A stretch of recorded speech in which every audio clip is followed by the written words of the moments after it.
오늘 우리에게 주시는 하나님의 말씀은 느헤미야 8장 1절에서 12절까지입니다. 구약 737쪽에 있습니다.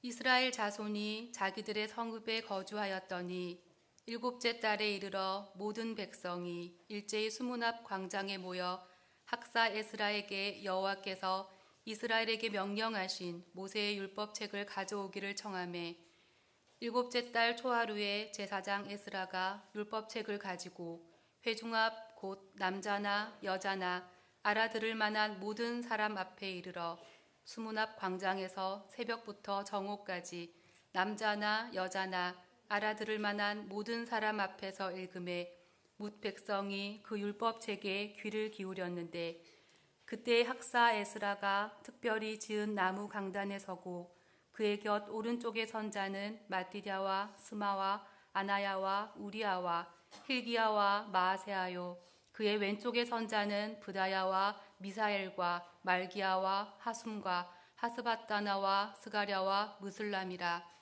에스라가 모든 백성 위에 서서 그들 목전에 책을 펴니 책을 펼 때에 모든 백성이 일어서니라. 에스라가 위대하신 하나님 여호와를 송축하매 모든 백성이 손을 들고 아멘 아멘 하고 응답하고 몸을 굽혀 얼굴을 땅에 대고 여호와께 경배하니라. 예수아와 바니와 세레비아와 야민과 악굽과 사부대와 호디아와 마아세아와 그리다와 아사랴와 요사박과 하난과 블라야와 레위 사람들은 백성이 제자리에 서 있는 동안 그들에게 율법을 깨닫게 하였는데 하나님의 율법책을 낭독하고 그 뜻을 해석하여 백성에게 그 낭독하는 것을 다 깨닫게 하니 백성이 율법의 말씀을 듣고 다 우는지라. 총독 느헤미야와 제사장 겸 학사 에스라와 백성을 가르치는 레위 사람들이 모든 백성에게 이르기를 오늘은 너희 하나님 여호와의 성일이니 슬퍼하지 말며 울지 말라 하고 느헤미야가 또 그들에게 이르기를 너희는 가서 살찐 것을 먹고 단 것을 마시되 준비하지 못한 자에게는 나누어 주라. 이날은 우리 주의 성일이니 근심하지 말라. 여호와로 인하여 기뻐하는 것이 너희의 힘이니라 하고 레위 사람들도 모든 백성을 정숙하게 하여 이르기를 오늘은 성일이니 마땅히 조용하고 근심하지 말라 하니 모든 백성이 곧 가서 먹고 마시며 나누어 주고 크게 즐거워하니 이는 그들이 그 읽어 들려준 말을 밝히 알미라. 아멘.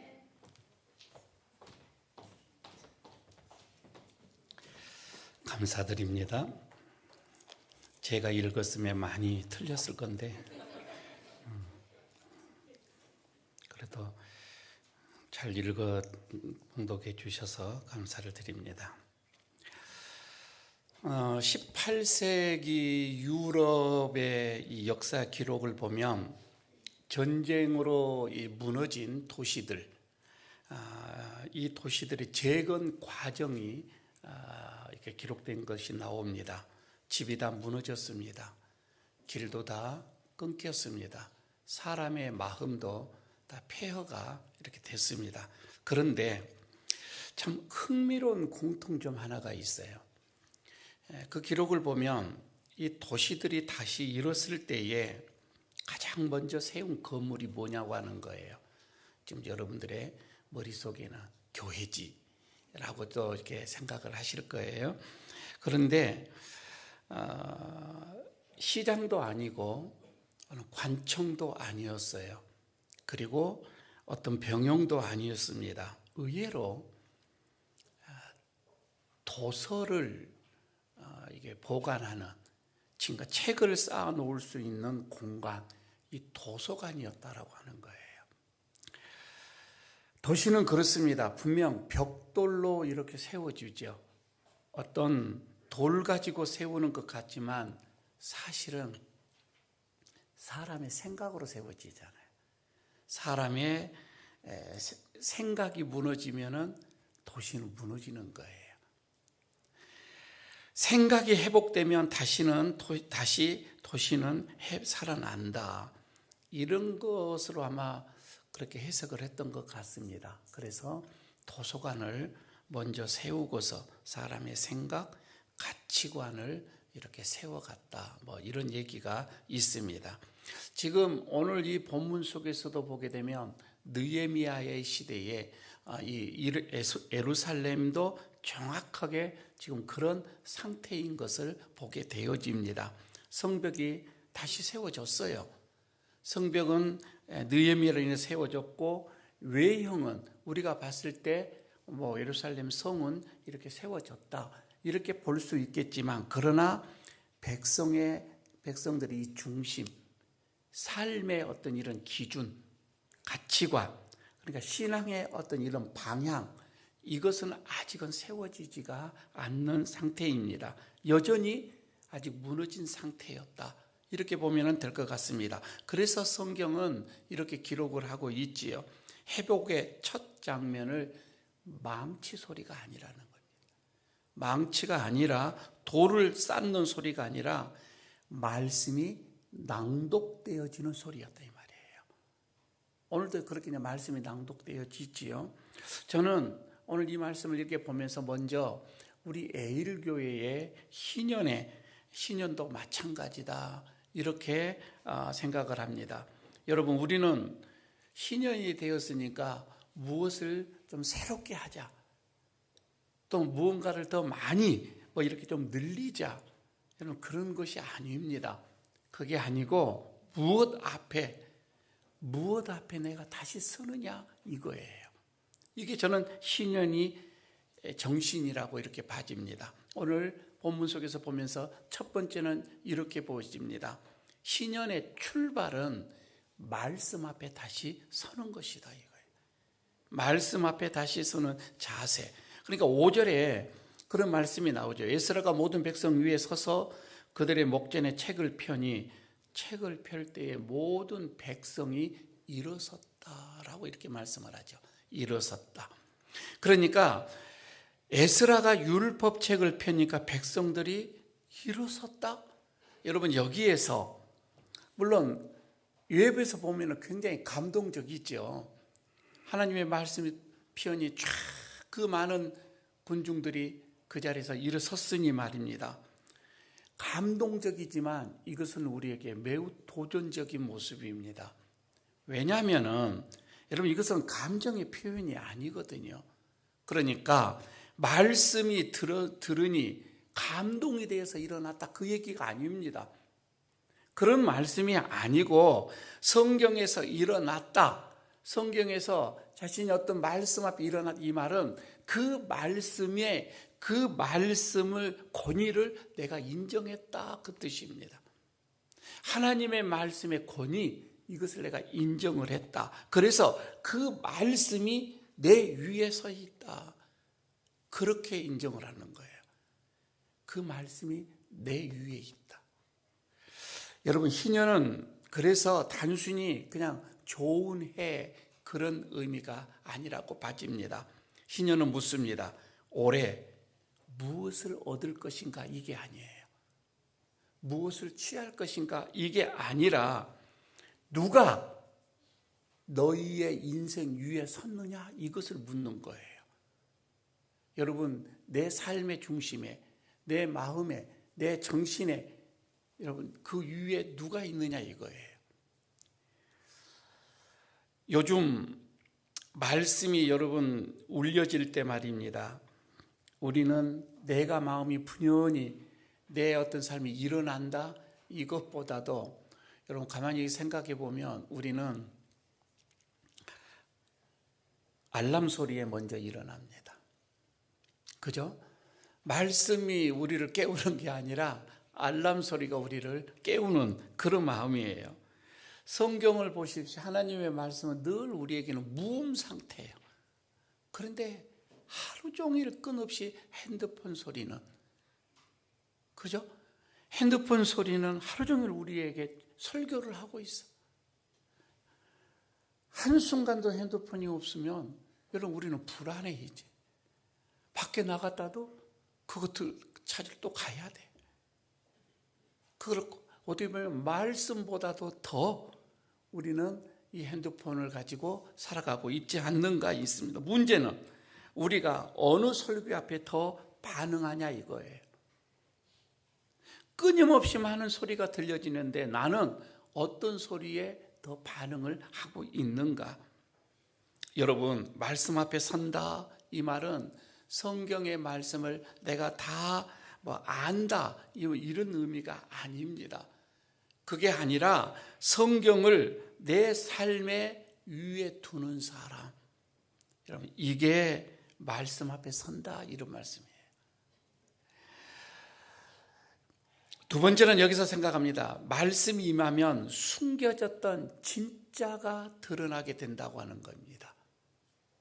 말씀이 선포가 되어지며 말씀이 나에게 임하면 내 속에 있는 진짜가 이제 나타나게 됩니다.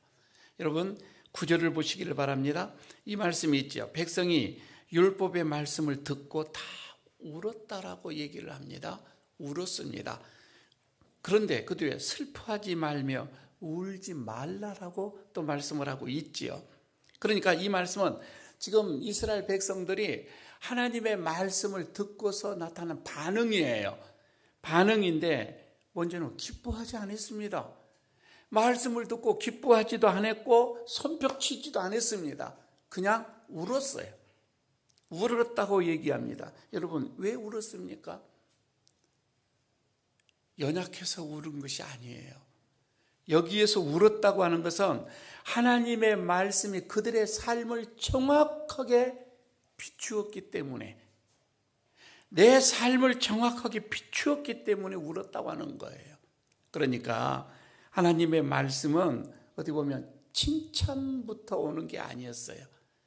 여러분 우리가 하나님의 말씀을 들으면 딱 위로부터 오는 게 아니에요. 어떻게 보면 정확하게 내 자신을 진단부터 하는 거예요. 저는 그게 맞다라고 봐요. 그 말씀 앞에 내 자신을 볼 수 있는 거예요. 그래서 내 자신이 어떠한 상태인가를 진단하게 되어지는 거이지요. 여러분 말씀은 우리를 위로하기 이전에 그 먼저 우리를 있는 그대로를 드러낸다 이 말이에요. 저는 그게 말씀의 능력이라고 봐요. 덮어놓고 위로가 아니에요. 그 순간 백성들은 깨달았습니다. 성벽은 세워졌지만 말씀은 무너진 채 그대로 있었다는 사실을 그때 깨닫는 거예요. 아니 예배는 있었지만 그 말씀 앞에 내 삶이 아직 세워지지 않았다는 사실을 그때 깨닫는 거예요. 여러분 연초가 되어지고 또 연말이 되어지면 우리가 부산하게 하나 하는 것들이 하나가 있죠. 건강검진이죠. 해가 넘어가기 전에 한번 하고 싶고 또 연초가 되면은 새로운 마음으로 하려고 하는데 지독스럽게 검진을 안 하려고 하신 분들이 있습니다. 여기서도 몇 분 계셔요. 특히 남자분들 안 하려고 합니다. 저도 5년째 안 했습니다. 그런데 가만히 생각을 해보니까 왜 안 했느냐. 건강하니까 안 한다 이 말보다 뭔가 나타날까 봐. 장로님 그렇죠? 아마 10년 안 했을 거예요. 뭔가 나타날까 봐 그렇게 안 한다 이 말입니다. 부담스럽죠. 그거이 나타나면 이제 건강 내 어떤 이력에 그 병이 기록이 되어지거든요. 말씀도 여러분 그렇습니다. 말씀은요 없는 죄를 드러내는 게 아닙니다. 왜 말씀 없는 죄를 드러냅니까? 절대 그렇지는 않습니다. 이미 있던 것, 이미 있던 죄, 이미 있던 허물 말입니다. 이것을 정확하게 불러내는 거입니다. 불러냅니다. 여러분, 그래서 말씀 앞에서 내가 눈물을 흘린다. 여러분, 이거는 실패가 아니에요. 실패로 보면은 안 되겠죠. 오히려 회복의 시작이라고 하는 증거가 되겠죠. 왜냐하면 하나님을 우리를 부끄럽게 하시기 위하여서 우리에게 말씀 주시는 게 아니에요.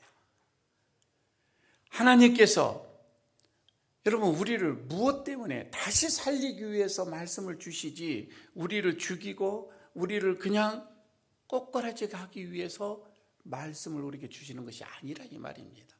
살리시기 위함이에요. 다시 회복시키기 위함이에요. 그래서 말씀으로 우리를 하나님은 만나게 하시는 것이죠. 그래서 여러분, 말씀이 들어오게 되면 정확하게 내 자신을 먼저 보게 되어진다라고 하는 것. 세 번째, 오늘 말씀을 합니다. 하나님의 말씀은 우리를 무너뜨리기보다 다시 세우신다 이 말입니다. 하나님 우리를 다시 세우셔요. 오늘 본문 12절에 그렇게 말씀을 합니다. 모든 백성이 곧 가서 먹고 마시며 나누어 주고 크게 즐거워하니 이는 그들이 그 읽어준 말을 밝히 알미라. 이렇게 말씀을 하고 있지요. 여러분, 백성이 웁니다. 그때 지도자는 이렇게 말합니다. 슬퍼하지 말라. 여러분, 이 말은 너희들이 그 감정을 억눌려라 그런 뜻이 아니에요. 그런 말씀이 아니에요. 울지 말라. 여러분, 이것은 여기서 멈추지 말라 그 뜻입니다. 여기서 멈추지 말라. 그리고서 이어지는 결정적인 말씀. 10절에 이렇게 말씀을 하죠. 여호와를 인하여 기뻐하는 것이 너희의 힘이니라. 여러분, 우리의 힘은 여호와의 말씀이에요.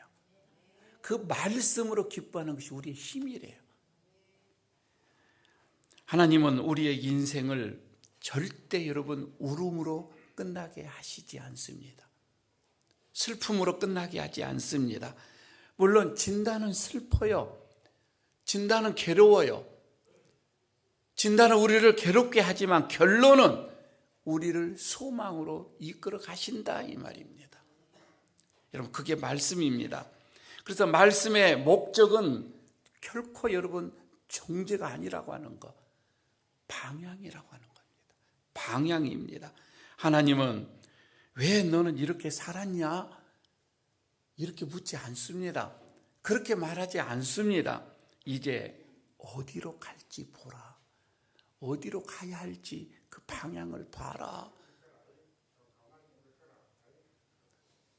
이렇게 말씀을 합니다. 그래서 성경은 이렇게 기록을 하죠. 백성들이 돌아가 음식을 나누었다. 그리고 기뻐했다. 이렇게 말씀을 하고 있습니다. 여러분, 이 말은 말씀을 이해했기 때문이다 이 말입니다. 하나님의 말씀을 온전히 이해가 된 거예요. 그래서 그들은 기뻐한 거예요. 그래서 말씀을 나눈 거예요. 여러분, 말씀을 이해했다 이 말은 그냥 외웠다 그 뜻이 아니에요. 하나님의 말씀을 외운 것이 아니라 하나님이 나를 포기하지 않으셨다 이것을 깨달았다 이 말입니다. 사랑하는 우리 애류교회 성도 여러분, 오늘 우리는 한 편의 설교를 듣기 위해서 온 것이 아닙니다. 전혀 여러분, 우리는 그런 뜻이 아닙니다. 우리는 오늘도 말씀 앞에 다시 불러선 공동체입니다. 하나님 우리를 부르시는 이유는 말씀 앞에 다시 세우기 위해서 그렇다는 것입니다. 느헤미야 시대의 백성처럼 여러분, 우리도 참 바삐 살았어요. 가만히 생각해 보십시오. 성벽을 쌓으느라 얼마나 수고가 많았습니까? 또한 우리 삶 속에서 생계를 꾸리느라 고생 많이 하셨죠. 교회를 지키느라 얼마나 여러분 수고하셨습니까? 가정을 책임지시니라. 참으로 여러분, 지금까지 우리의 수고는 이루 말할 수가 없습니다. 어떻게 보면은 느헤미야 시대 때 예루살렘 백성들의 모습과 다를 바가 없습니다. 말씀을 또 중심에 두지 못한 채, 그래서 여러분 우리는 살아왔음을 또 고백을 합니다.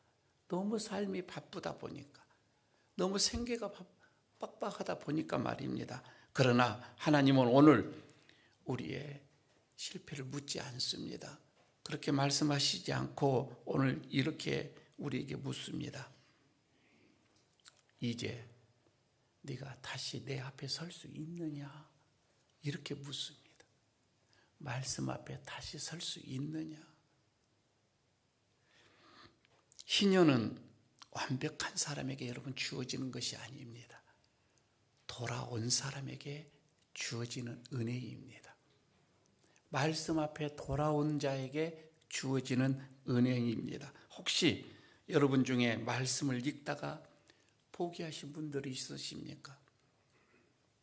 필사를 하다가 꼭 마태복음도 못 끝내고 끝내신 분들 많지요. 그러나 여러분 밖에 보십시오. 다 나이 드신 분들이 필사 다 해요.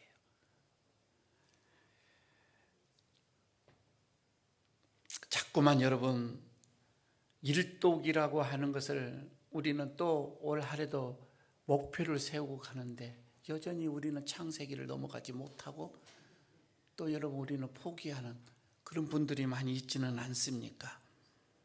말씀 앞에 서려다가 자꾸만 다른 소리가 들려지니까 그 소리에 하나님의 말씀은 밀려버린 적은 없지는 않는지 하나님은 오늘 다시 책을 여십니다.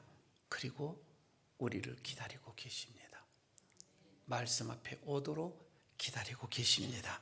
2026년 에일교회는 말씀을 많이 아는 그런 교회가 아니라 말씀 앞에 자주 서는 그런 교회가 될 줄로 믿습니다. 그리고 언젠가 다음 세대가 또 이 땅을 밟으면서 그들이 말을 합니다. 그해 교회가 다시 말씀 앞에 섰더라. 그렇게 그들이 오늘 이것을 고백을 하고 50년의 그 해에 그 우리 교회는 말씀 앞에 섰었더라. 그렇게 그들이 고백하면서 그래서 우리가 여기까지 올 수가 있었다. 다음 세대가 그렇게 고백할 수 있기를 바라겠습니다.